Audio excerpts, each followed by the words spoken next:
fellow Toastmaster members. My speech is entitled Icebreaker, Genius Edition. I am not a genius. In fact, I'm not even sure I'm the sharpest tool in the shed, to be honest with you. After I graduated high school, my father offered me a place to stay if I would go to college. I reminded him that my oldest brother, Walt, went to college and he was very successful. My dad did not tell me that I wasn't a genius like my brother Walt. Instead, he just put his head in his hands and said, "Not again." Apparently he had heard this before. So I'm not a genius, I am a tinkerer. I guess these days they call us makers. In high school, my electives were drafting and electronics. After high school, my first real job was at Teledyne Controls, where I was an electromechanical draftsman. And for those of you who don't know, that job involves laying out printed circuit boards that the engineers design, and it involves drawing up mechanical enclosures that the engineers design for the machine shop to build. And all of this went into flight controllers. That's what Teledyne did. Now, I worked there for 5 years, and one of the engineers I met, Mike the engineer, was working on a side job. And we got to be friends, and he asked me if I would lay out the circuit board for his project. The circuit board was about 30 inches long, about 5 inches tall, had 672 LEDs on it. Mm-hmm. And then the controller board was much smaller, but the microprocessor on that controller board, and maybe only Uche will know this, and maybe not even Uche, was a MOS Technology 6502. Now that microprocessor was an 8-bit microprocessor, and it's the microprocessor that Steve Wozniak and Steve Jobs designed into the Apple II computer. And that's the one we used in this device, which I will talk about more later. Mike, as I said before, I'm not a genius, but I have had the privilege of working with genius.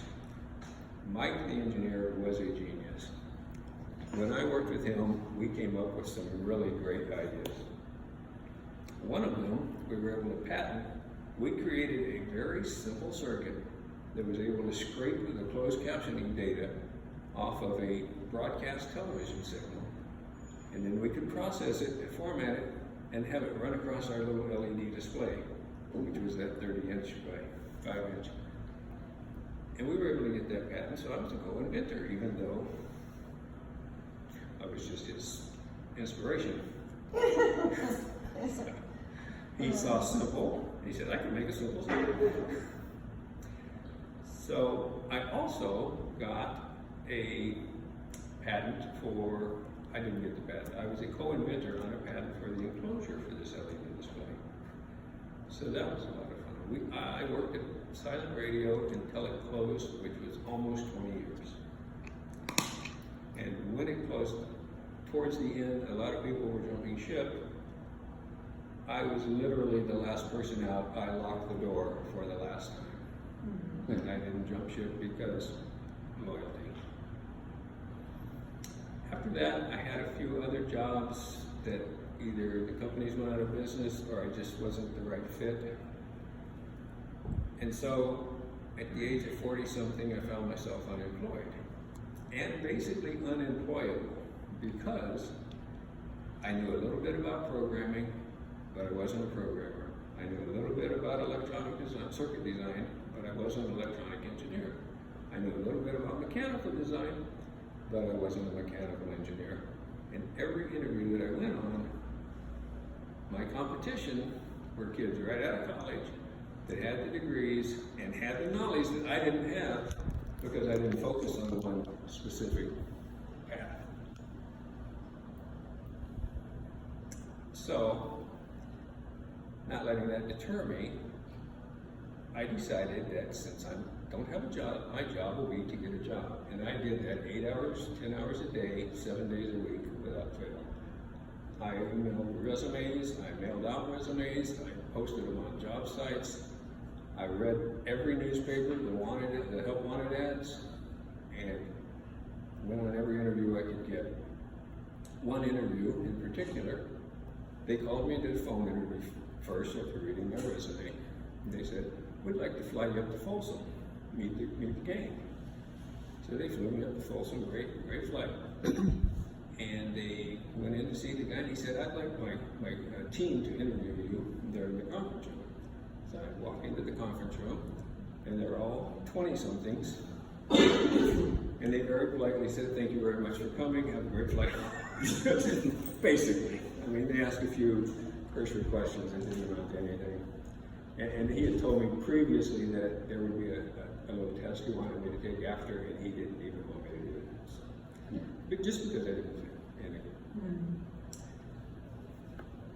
When I first became unemployed and going through the newspapers, I checked every ad, whether it was something that I thought I could do or something that I was interested in. It didn't matter. I read every single help wanted ad.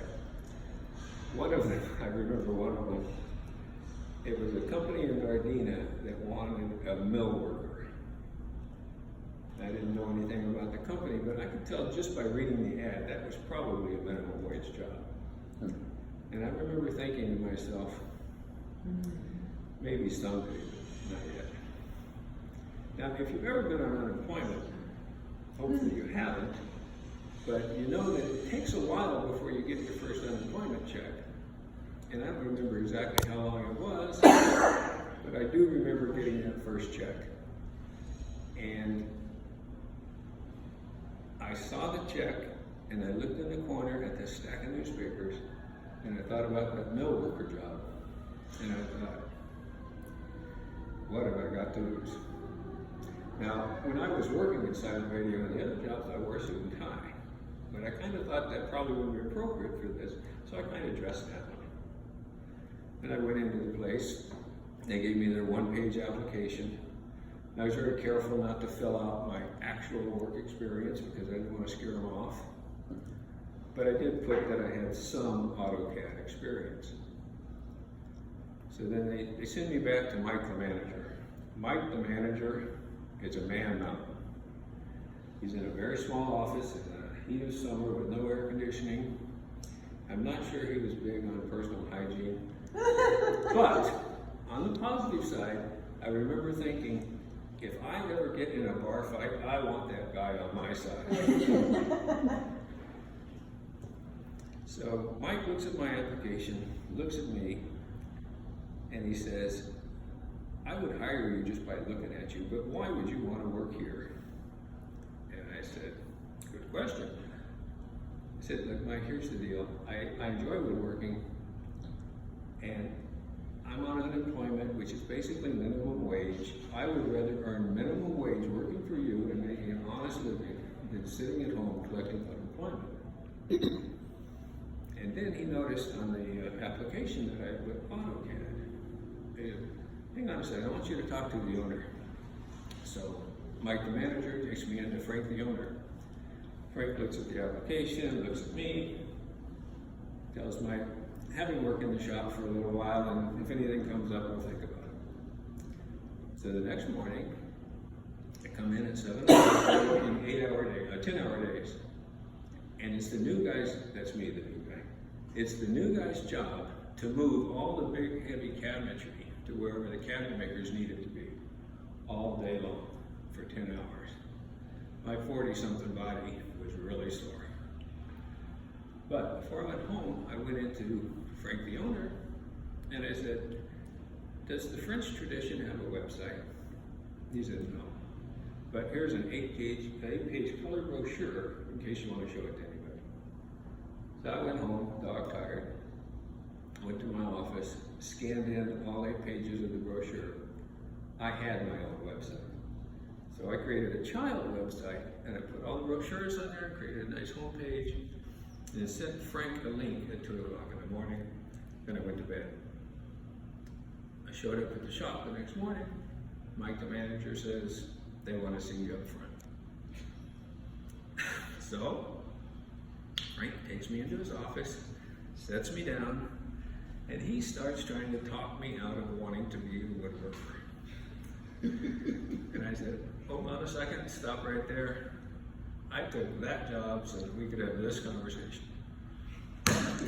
So, cut to the chase, I ended up actually designing a real website for them. Then I upgraded all their PCs to the latest version of Windows. I actually created a Windows NT server for them, and then I created a VPN so that Frank could work from home. And then Frank calls me into his office and sits me down. And he says, you know, you've done a great job. There's really not much else you can do. You've done it all. That I'm more than happy to keep you on as a consultant on an as-needed basis. I'll call you when I need you. Or, how do you feel about designing cabinetry? I said, hold it right there. I took that job so we could have this conversation. So I started studying, and I got certified as NKBA kitchen and bath designer. And I would meet with customers, I designed their kitchens, I designed their baths, libraries, living rooms, family rooms. We basically do the whole house. And it's very nice. So I would meet with them, I'd send them the quotes, do the design, go to their house, measure, make sure everything was going to fit, go follow up with the installers and make sure they did their job right. Life was good. And then the economy tanked. Frank called me in his office, sat me down. He said, I'm going to have to cut your salary in half. And I'd like you to just work 20 hours a week. Which I always thought was pretty funny because I work more than 20 hours a week when I'm on vacation. Normal work for me is 50 to 60 hours. So I said, all right, you know, I understand about the salary, but I'm not going to work any fewer hours. So if we're going to get out of this, you're going to need me. So eventually, things improved. Things came back. And, you know, we're going great guns again. Now, I mentioned before that I'm not a genius, but I really admire, I've been lucky enough to work with genius, and Frank is a genius. I talked about Steve Jobs before. Frank reminds me a little bit about Steve Jobs, a little bit like Steve Jobs in that people said Steve Jobs had his own version of reality, and that's Frank. Frank will tell you something and you think that's impossible, and you work with him and it works itself out and it happens. And I don't know how he does that. The one way that Frank is not like Steve Jobs though is his temper. If Frank has a temper, I've never seen it. I have been in meetings when Mike the manager, the big Irishman, and Frank had a disagreement, and Mike would get right up in Frank's face, 2 inches from his face, yelling and screaming at the top of his lungs, and Frank wouldn't even react. He would maintain his composure, but not only maintain his composure, he would be able to think rationally and figure out a solution to the problem they had that neither one of them ever would have thought of on their own. And I really admire that attribute about Frank. I wish I could have done that. When Mike got up in my face, my reaction was to threaten to kick his ass. Like I said, I'm not the smartest student. Thank you.